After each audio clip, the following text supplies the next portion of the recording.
आज महाराष्ट्रात जर गुन्हा झाला की लगेच काही लोक म्हणतात शिवरायांचं राज्य असतं तर आरोपीला लगेच शिक्षा झाली असती.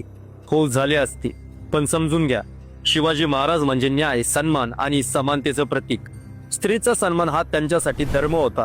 म्हणून ते जर आज असते ना, त्यांनी आधी सर्वात प्रथम व्यवस्था सुधरवली असती, भ्रष्टांना बाहेर फेकलं असतं आणि पीडितेला न्याय मिळेपर्यंत थांबलेच नसते. पण आपल्या आजच्या समस्येचं मूळ कुठं आहे? संविधानात नाही, समस्या आहे सिस्टम मध्ये. सिस्टम चालवणाऱ्या लोकात, धीमे, भ्रष्ट, राजकीय दबावातले. आणि यात एक मोठा दोष हा आपलाच आहे.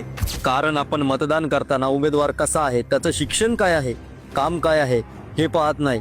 आपण पाहतो त्याची जात, त्याचा धर्म. आणि तेच सर्वात धोकादायक आहे.